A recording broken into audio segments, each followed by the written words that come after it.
በራስ ሃይማኖት መልስ ማስረጃ ታመጣለህ? ኢሳ ሰማይ ቤት ነው ያለው አልጋ። ኢሳ ሰማይ ቤት እንዳለ ማስረጃ አመጣለሁ። ኢሳ ሁለተኛ ሰማይ ላይ እንዳለ የድንግል ማርያም ልጅ ቀጥታ አውጥቼ ላሳይሽ ማስረጃ። ሌላ ሰርፕራይዝ ልስጥሽ። ነብዩ መሐመድ ሰለላሁ ዐለይሂ ወሰለም ጋር ተገናኝተዋል፣ ሰላምታ ተለዋውጠዋል። እንኳን ደህና መጣ ገባለፍኩ አሉ ነብዩ ሰለላሁ ዐለይሂ ወሰለም። ወደ ሰማይ እየሄዱ ነው፣ ከመልአኩ ገብርኤል ጋር ናቸው። ከዚያም ከማን ጋር? በኢየሱስ አጠገብ አለፍኩኝ። ጻድቁ ነብይና ጻድቁ ወንድም እንኳን ደህና መጣህ አለኝ። ያው ጻድቁ ነብይ ብሎ ነው የጠራቸው። ሲያያቸው ገና ጻድቁ ነብይ ጻድቁ ወንድሜ ነው ያላቸው። ነብያት ወንድማማች ናቸው። ጻድቁ ነብይ ጻድቁ ወንድሜ እንኳን ደህና መጣህ። ይህ ማን ነው አልኩት። ገብርኤልን እየጠየቁት ነው አብረዋቸው ስለነበሩ። ይህ ኢየሱስ የማርያም ልጅ ነው አለኝ። ያ ሰላም። ከዚያም በአብርሃም አጠገብ አለፍኩ። ጻድቁ ነብይ ጻድቁ ልጄ እንኳን ደህና መጣህ አላቸው። እርሱ ደግሞ ይህ ማን ነው አልኩት። ይህ አብርሃም ነው ተባልኩኝ አሉ። ነብዩ ሰለላሁ ዐለይሂ ወሰለም የድንግል ማርያም ልጅ ኢየሱስ ክርስቶስን አግኝተውታል። ጻድቁ ወንድሜ ጻድቁ ነብይ ብሎ ጠርቷቸዋል። ጻድቁ ነብይ ጻድቁ ወንድሜ አላቸው። ይሄ ማን ነው ብሎ ገብርኤልን ሲጠይቁት ይሄ የድንግል ማርያም ልጅ ኢየሱስ ነው አለ። ነብይ መሐመድ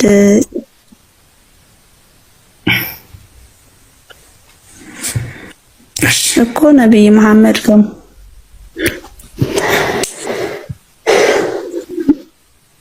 ነብይ መሐመድ ከሞቱ በኋላ ነው ወይ ይሄንን የተባባሉት? ሞተው በሰማይ ቤት ተገናኝተው ነው? እሳቸው በሕይወት እያሉ መልአኩ ገብርኤል መጥቶ ቤታቸው መጥቶ ወስዷቸው ነው ወደ ሰማይ። እስከ 7 ሰማያት ድረስ አድርገው ሄደዋል። በሰማይ ቤት ያገኙት ክርስቶስ እና ወደ ቶፒክ እንመለስ። እሺ ወደ ቶፒክ እንመለስ።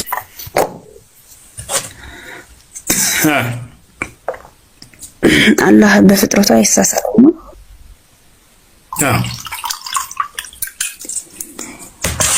አይደለም? ይሰማል። ለምንድን ነው ታዲያ ውሻ ንጃሳ ነው የምትሉት? ለምን ውሻ ንጃሳ ከሆነ ለምን አላህ ፈጠረው? አንደኛ እኛ ነጃሳ ነው አንልም። ከውሻ የሚወጣ እርኩስ ወይንም ነጃሳ ነገር አለ ብለን ግን እናምናለን። ውሻ በተፈጥሮ ሙሉ ነጃሳ ነው አይባልም። በኢስላም እንደዛ የሚል የለም። ነገር ግን ከአፉ የሚወጣው ልጋጉ ወይንም ለሃጩና ይሄ ሽንቱ ካካው ነው የሚነጭሰው። ማስረጃ ቃል ነብዩ ሰለላሁ ዐለይሂ ወሰለም ኢዛ ወለገ الكلب في إناء أحدكم فاغسلوه 7 أولهن بالتراب وآخرها بالماء። ውሻ ልጋጉን ወይንም ለሃጩን በሆነ ቃል ቢያስነካባችሁ 7 ጊዜ ጠቡት። የመጀመሪያውን አንዱን በአፈር ፈትጋችሁ ከዚያ 6 ጊዜ በውሃ ጠቡት አሉ። ስለዚህ ከእርሱ የሚወጣ ነገር ነው እርኩስ የተባለው።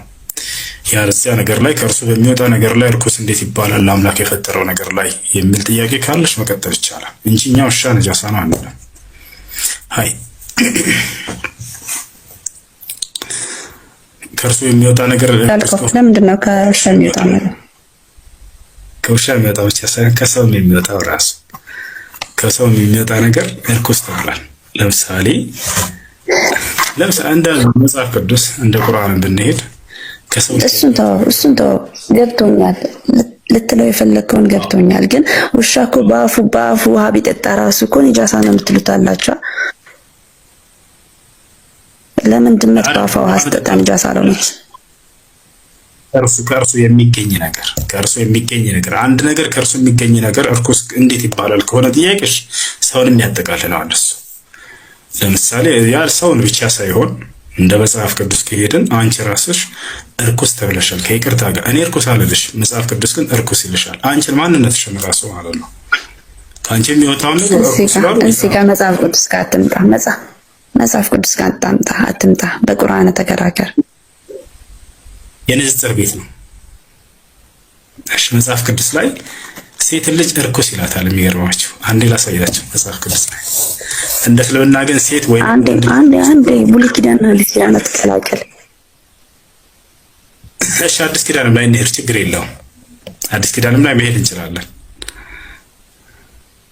አዲስ ኪዳንም ላይ እንሄዳለን። ግን ብሉይ ኪዳንን ያወረደው የአዲስ ኪዳኑ አምላክ መሆኑን እንዳትረሽ።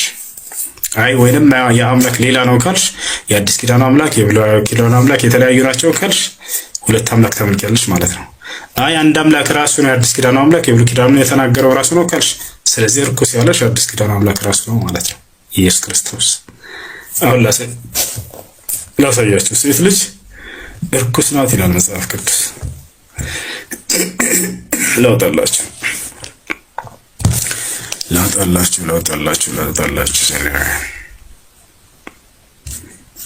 ምዕራፍ 15 ቁጥር 19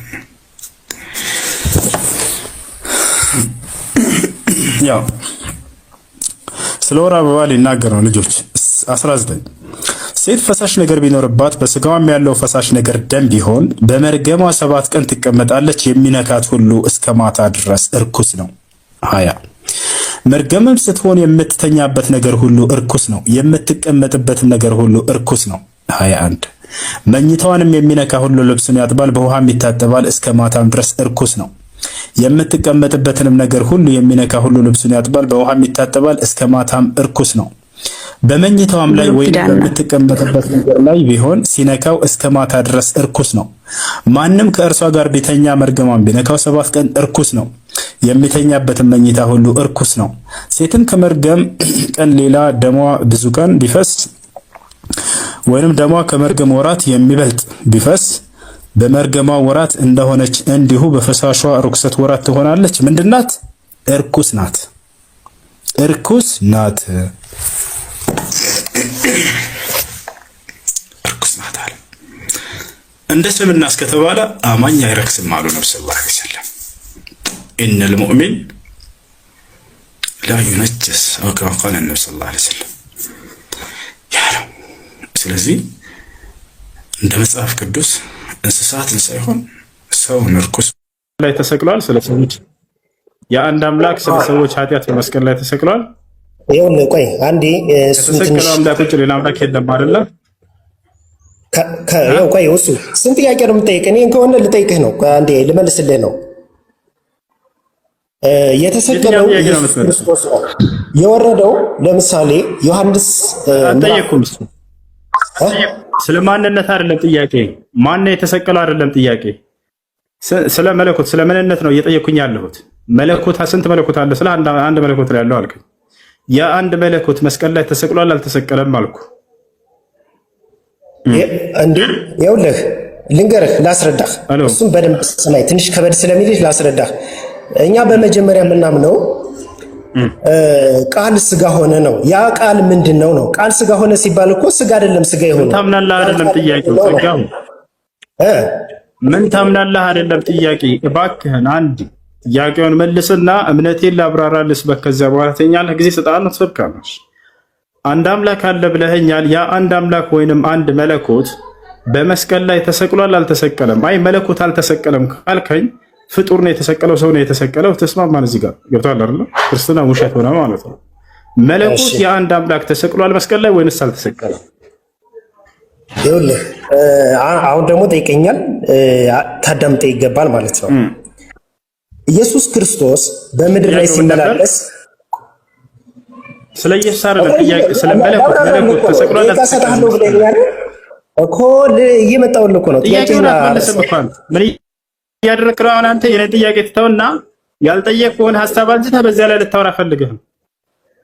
መለኮት ተሰቅሏል አልተሰቀለም መስቀል ላይ? አምላክ ተሰቅሏል አልተሰቀለም? ሲጀመር ይኸውልህ መለኮት ማለት እኛ ፍጹም አምላክ ፍጹም ሰው ብለን የምናምን ሰዎች ነን።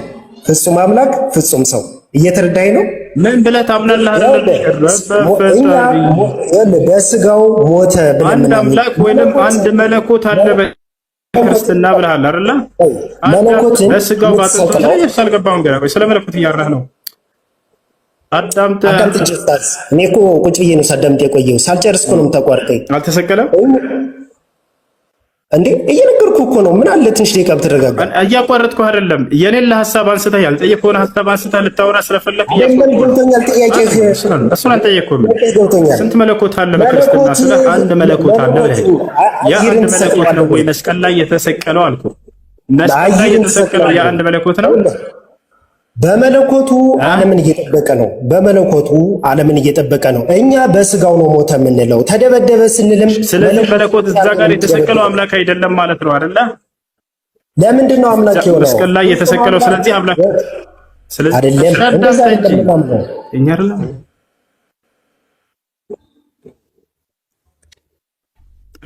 ምክንያቱም ከመለሱ መልሱ ወላሂ ላዝም ክርስትናን ያፈርሰዋል። ገብታችኋል? መስቀል ላይ የተሰቀለው አምላክ ነው ወይንስ አይደለም? መለኮት ስጋ እኮ የተዋህዱ ናቸው። ይኸውልህ ስማኝ አንዴ።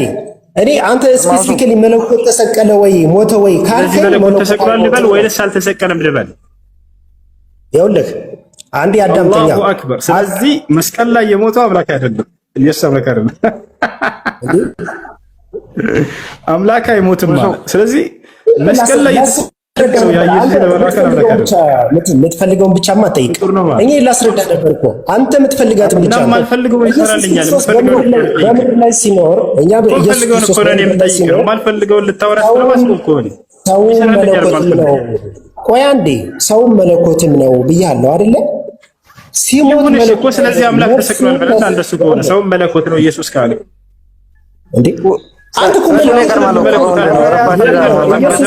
ኢየሱስ ክርስቶስ አምላክ አይደለም ማለት ነው። ለምንድን ነው አምላክ ያለው ካሉ ምንድነው አምላክ ነኝ ብሎ እኮ ቆይ አንዴ አምላክ ነኝ ብሎ እኔ በመጽሐፍ ቅዱስ መረጃ እሰጣለሁ። አምላክም ሰውም ፍጹም አምላክም ፍጹም ሰው እንደሆነ እኔ መረጃ ልሰጥህ እችላለሁ። ተሰቀለ ሲሞት ሲሞት ነፍሱ ከስጋው ስትወጣ በስጋው ነው የሞተው፣ በመለኮቱ ሕያው ነው። መለኮትን እንዴት ነው አንተ ልትሰቅለው የምትችለው? ያውራ ዝም ብለህ ያውራ በቃ። ልትገለው የምትችለው እንዴት ነው ልትገለው የምትችለው? በመለኮቱ ያው ስጋው ከነፍሱ እስካልተለየ ድረስ አብሮ ነው የተሰቀለው። ግን ነፍሱ ስትለይ የሞተው በስጋው ነው። መለኮቱ ሕያው ነው። እንደ ሰው እኮ ተመላልሷል፣ በልቷል፣ ራበኝ ብሏል። ይሄ በመለኮቱ አይደለም ነው እንዴ? በመለኮቱ ደግሞ ስለዚህ መስቀል ላይ የሞተው አምላክ በፍጹም አልሞተም ማለት ነው። የሞተው ፍጹም ሰው ነው የሞተው በስጋው ነው እንዴ? እንዴት ነው የምትቀላቀለው? የሞተው በስጋው ነው፣ መለኮት አይሞትም። እሺ ስለዚህ የተሰቀለ ኢየሱስ በምንድን ነው የምትለያዩት ስትሞቱ? አንተ እሺ አዳምጥ እንጂ ታዲያ ያዳምጥም እንዳያሰብኩ ሰጥ በኋላ አንተና ኢየሱስ በምትሞቱ ጊዜ ልዩነታችሁ ምንድን ነው? አንተም በስጋህ ነው የምትሞተው አይደለም? አዎ እሱ ግን መለኮት ነው እንዴ? ታዲያ እሱ በስጋው ሞተ። ኢየሱስ በምንድን ነው የሞተው? በስጋው እሱ ማለት ነው። በመለኮቱ ሕያው ነው። አዎ አንተም በስጋህ ነው የምትሞተው አይደለ? ግን እንደሱ መለኮት አይደለም። በመለኮቱ ሕያው የሚለው ጥቅሴቱ ጋር ነው ያለው እንዴ? መለኮት ይሞታል እንዴ? ቃል ስጋ ሆነ ሲል ሕያው ነው እሱ የሚለው መለኮት ነው ኢየሱስ ክርስቶስ። ምን አልከኝ?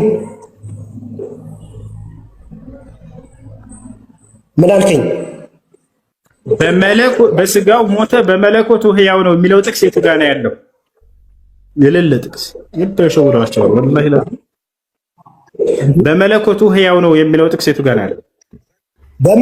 መለኮት ይሞታል ወይ እንዴ? ይህ የእግዚአብሔር ልጅ ከእንትን ካለ በኋላ በመለኮቱ ሕያው ነው እሱ የሚለው የቱ ጋር ነው? ጥቅስ የለም። እሺ አንዴ ጠብቀኝ። እኛ ይኸውልህ ሚስጥረ ሥላሴ የምናገረው አምልተን ነው። ሲፈውስ ቆይ አንዴ ድውያንን ሲፈውስ በስጋው ነው ወይስ በመለኮቱ ነው ሙታን የሚያስነሳው? ንገረኝ እስቲ አንተ። ሙታን የሚያስነሳው በስጋው ነው እንዴ? ነው እንደዛ ብለን ነው ሲያስነሳለት የነበረው አላዛር ከሙታን ያስነሳው በስጋው ነው ወይ ያስነሳው አላዛር? አንተ ለምንድን ነው እኮ ከጠየቅ በኋላ ያስነሳለት የነበረው እግዚአብሔር ነው። እኔ ነብይ እሱ ነብይ ስለሆነ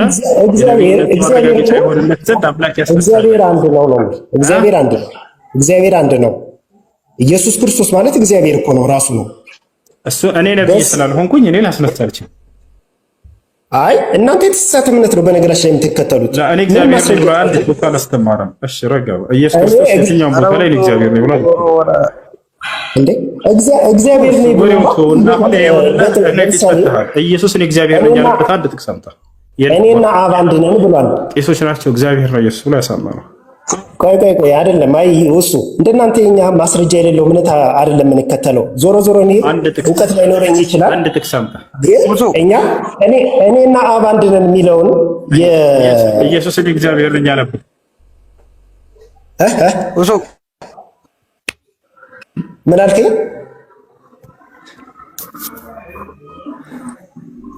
እሺ ኢየሱስ ክርስቶስን እግዚአብሔር ነኝ ያለበት አንድ ጥቅስ አምጣ።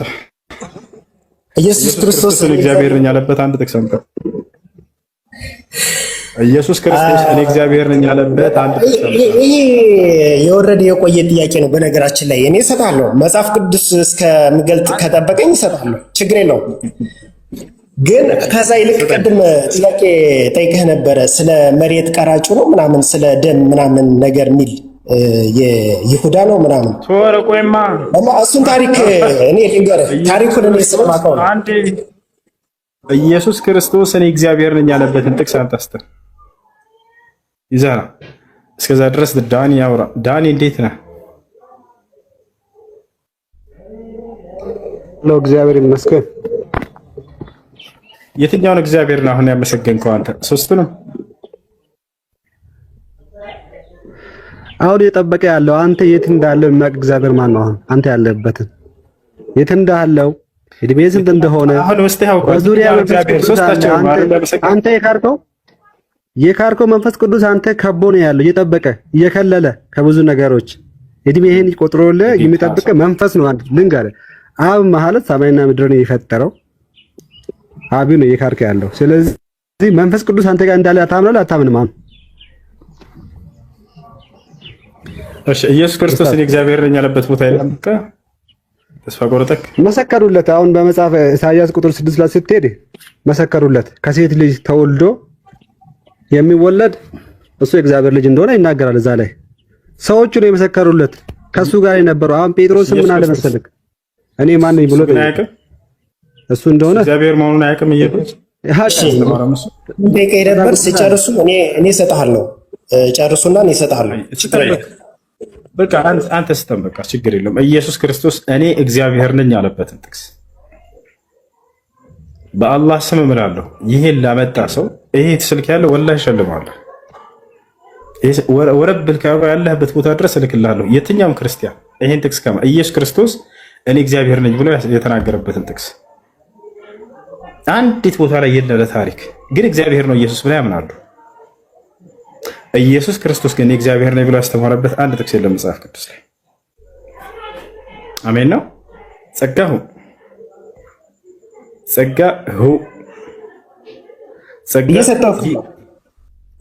ስጠኝ። የት ጋር ዮሐንስ 10:30 ክፈል። ዮሐንስ 10:30 ላይ እኔ እግዚአብሔር ነኝ ብሏል ኢየሱስ።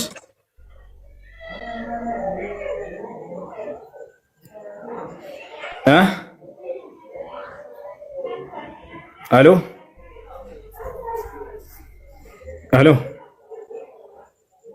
ጸጋሁ ይሄን አላወቀም መሰለኝ። ሲወጣ ከቲክቶክ ፖዝ ይሆናል። ኦኬ እሺ። እኔ አፕሊኬሽን አንድ ስልክ ስለምጠቀም ነው አጋጣሚ መጽሐፍ ቅዱስ የለኝም። ኤኒዌይስ እኔና አብ አንድ ነን ማለት እኔና አብ አንድ አይደለንም ማለት አይደለም። እኔና አብ አንድ ነን ማለት አንድ እግዚአብሔር ነን ነው። ዮሐንስ ምዕራፍ 10 ቁጥር 30 ላይ ፊልጶስ አሁንስ እንግዲህ አብን አሳየንና ይበቃናል አለው። አብ ማን ነው? እግዚአብሔር ነው። እኔና አብ አንድ ነን። አብ ንሕነ አብ ወአነ ብሎ እኔና አብ አንድ ነን ያለው አንድ እግዚአብሔር ነን ሲለው ነው። ሌላ ምን ልስጥ? ቆይ ጠብቀኝ።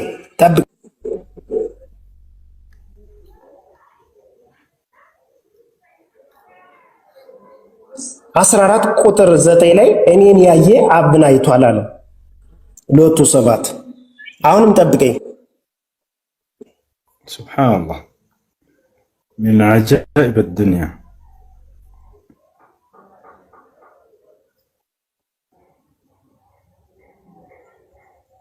ምዕራፍ 2 ቁጥር 9 ላይም እንዲሁ ቆላሲስ ምዕራፍ 2 ቁጥር 9 በመለኮቱ ሙላት መጥቷልና ይላል። ቅድምም ጠይቀህ ነበር። እንግዲህ አምላክ ለመሆኑ ማስረጃው እግዚአብሔር መሆኑ ማስረጃው ነው። ብዙ ነገር ማለት እንችል ነበረ። መጽሐፍ ቅዱስ በሙሉ የአምላክ ልጅ ስለመሆኑ ነው እንጂ የሚናገር ራሱም አምላክ እንደሆነ ሌላ ታሪክ በብዛት የሚያወራው ነገር የለም። አምላክ ከሰማይ መጥቶ የእግዚአብሔር ልጅ ሰው ሆኖ ሰውን እንዳዳነ ነው የሚናገረው። ይሄም ሙሉ በሙሉ መጽሐፍ ቅዱስ ማስረጃ ይሆናል። ቃል ስጋ ሆነ ሲል ወይም እግዚአብሔር የሰው ልጅ በስጋ ተዋህደ ብሎ ነው የሚናገረው መጀመሪያም ሲጀምር። ስለዚህ ከዚህ ውጭ አንተን ብትጠይቀኝም ጥያቄው ይለያያል እንጂ ቃል በቃል ቃሉ ባይሆንም የእግዚአብሔር ልጅ እግዚአብሔር እንደሆነ መጽሐፍ